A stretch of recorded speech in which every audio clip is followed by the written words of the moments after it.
Good morning, everybody. This is North Carolina Steve. It's Saturday, September 26th.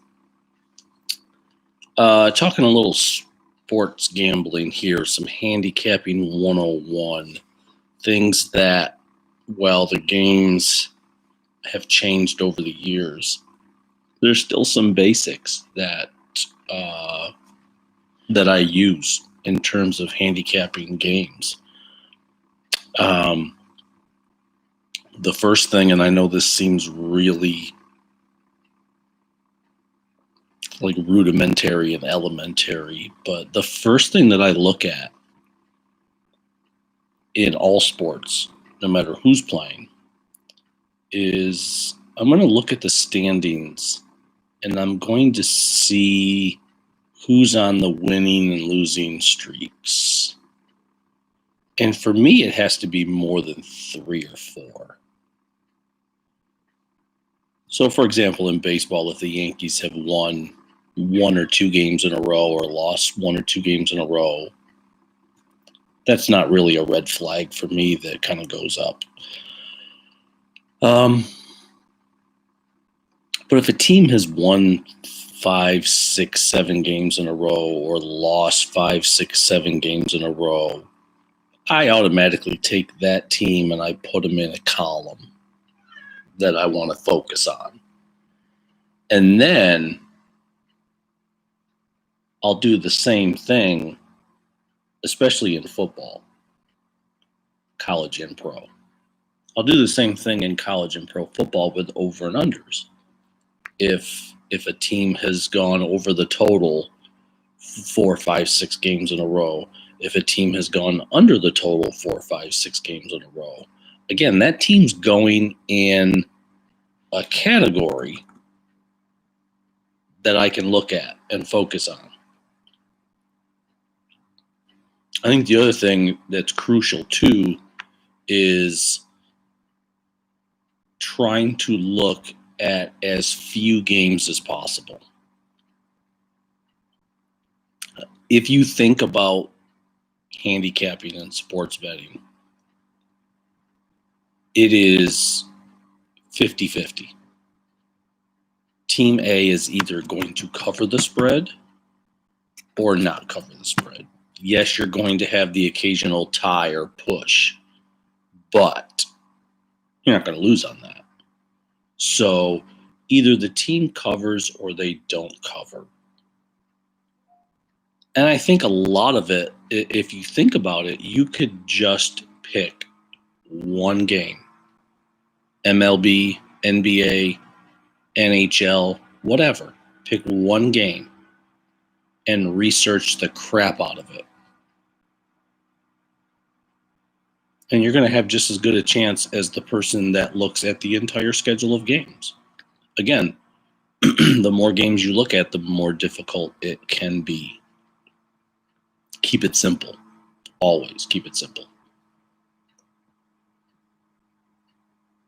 Again, that trend, covering 4 or 5 in a row against the spread, not covering 4 or 5 in a row against the spread, that's just one factor. The other factor I think that you have to look at is, obviously, you're looking at the line.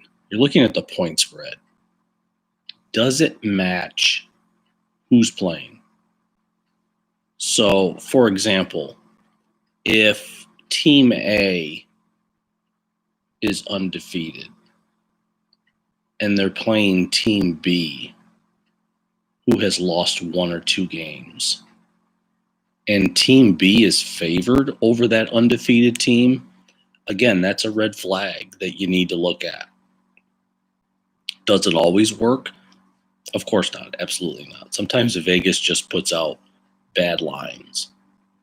But by and large, you got to look for faulty lines. You have to look for bad point spreads. And again, anytime an undefeated team is not the favorite, classic example last night in the NBA with the Miami-Boston game. Boston was on the brink of elimination, Miami was up 3-1, and Boston was a 3-point favorite. To me, that's a red flag. I say to myself, that makes no sense. If Miami is on the brink of eliminating Boston and is up 3-1, they should be favored. But Vegas knew that Boston was going to win that game last night, and they did. So I will be interested to see Boston still on the brink of elimination, down 3-2, but I will be interested to see what the point spread will be for Game 6. And if Boston's favored, again, Game 6 on the brink of elimination, I think you got to go with the Celtics again. Interesting to see. Another classic example in the NHL. Tampa is on the brink of winning their Stanley Cup championship. They are up 3-1. The money line says that because Tampa's favored, but they're not a huge favorite. In terms of a money line, like minus 160, which isn't a tremendous favorite. 160 on a money line is 3 or 4 points in college football or pro football. So the other critical thing about that NHL game, if you're looking to bet hockey, the last 2 games in this Dallas-Tampa series have gone so far over the total. The total in the last 2 games has been 7 total goals and 9 total goals. But when you look at the over and under for this next game, the over and under is at 5. That goes against the trend. The trend says that they're scoring goals left and right. Games are going over. The over and under should reflect that and be maybe 5.5 or 6, but it's not. It's 5. So again, my red flag indicator for that says maybe this next game is low scoring because the over is not as high as it should be. Again, these are just some of the things that you have to look at. Of course, everybody looks at injury, home field advantage. Baseball, there's no home field advantage. There's no fans. Hockey, there's no home ice advantage. There's no fans. They're playing in neutral sites for the NHL. College football, you're still going to get some home field advantage because they are allowing some fans into the stadium. In most cases, 12, 13, 17,000 fans. So if LSU is hosting someone, granted it's not 100,000 screaming in Death Valley, but it's still 12, 14,000 fans. So home field advantage is key. Always, but not as much these days because of COVID and the fan limitations.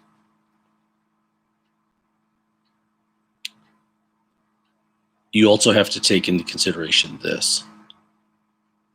In any football game, college or pro, home field advantage is about 3. So if the Houston Texans are going into Pittsburgh and Pittsburgh's favored by 3, that simply is the fact that the game is in Pittsburgh. That's the home field advantage. When you look at that line, what it's really telling you is if you take away the 3 points for home field advantage, it's a dead even game. So again, that's something to look at. I know people like to just bet every NFL game over, and maybe they win 8 and they lose 6, so they're +2 for that week. And then the next week, they'll take the 6 teams that didn't go over and they will play them. And they will continue to do that theory of playing everybody over. And you're doubling down every week. So the 6 teams that you lost on this week, you would double up on those 6 teams the next week. And then if half of those teams went over, you still made some money. And then the following week, you take those 3 teams that are left and you raise your bet even more because they're the last 3 teams that haven't gone over the total. That's a common theory that people are using. We actually have that this week in the NFL. We actually have 4 teams out of the entire NFL league who have not gone over the total. The Chargers, the Cardinals, the Giants, and Baltimore. Those 4 teams have not gone over the total through the first 2 weeks. The theory is that everybody's going to have to go over the total at some point. So, being that it's week 3, you would up your bet by 3 on those 4 teams. And then if 3 of the 4 cover and go over the total, and say the Giants are the only team out of the 4 this week that don't go over the total, then you would increase your bet again next week and you would take the Giants again. We lost the other night in MLB with the White Sox. They had lost 4 or 5 games in a row. And we took the White Sox, and they were beating Cleveland 4-1 late in that game and lost. That's a bad loss, but that happens. So we turned around yesterday, and we took the White Sox again. The line wasn't really that high, considering that they had lost 6 or 7 games in a row, and they got blown out by the Cubs. That's not a bad loss. We were never in that game. They got beat 10-0. So, in theory, take the White Sox again today, because now their losing streak is up to 6-7 games. And the interesting thing about that, if you want to check this out for yourself, the White Sox, in the middle of a bad losing streak, are favored over the Cubs. So again, it's just something to look at. That line that just says that doesn't make any sense. Because if the White Sox are in the middle of this downward spiral losing streak and the regular season is almost over with, why in God's name are they favored over the Cubs, who just beat them 10-0? My red flag goes up and says the Cubs are probably run out. The Cubs blew all of their runs last night, so their offense will not be as potent maybe the White Sox are to play. Because common sense says the Cubs should be favored in this game today against the White Sox, but they're not.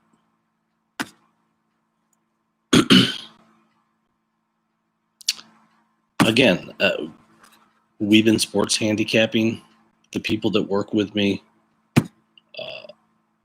since the early 1990s. We've been doing this since we were in our 20s. At the end of the season, we always win. You're going to have up weeks. You're going to have down weeks. You're going to have 3 weeks in a row where anything that you pick can't lose. And then you're going to have 2 or 3 weeks in a row where anything that you pick can't win. This is what happens. Nobody's winning 85% of their games.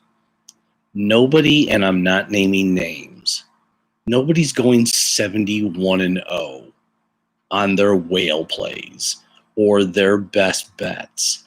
It's not happening.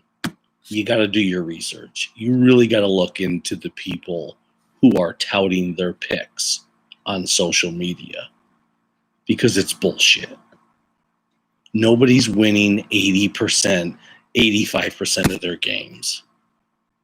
In all of the documented sports handicapping records that have ever been kept, if a handicapper is winning 65, 68% of their games over the course of a season, that's pretty damn good. So I'm not buying this other nonsense. I'm not buying this 17-0, 71-0. We're winning 95% of our games. No. You can go perfect for a weekend. You can go perfect for a couple weeks in a row. But over the course of an entire NFL season, you're not winning 90%.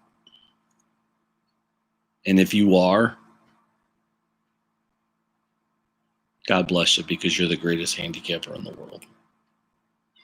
So just think about it. Listen to these videos. Nobody has all the answers. Just remember, it's still 50-50. The team either covers or they don't. The game either goes over the total or it doesn't. It's that simple. But you got to do some research. We're not flipping a coin. Not when it deals with money. Check back with us later. We'll have some plays. Be good.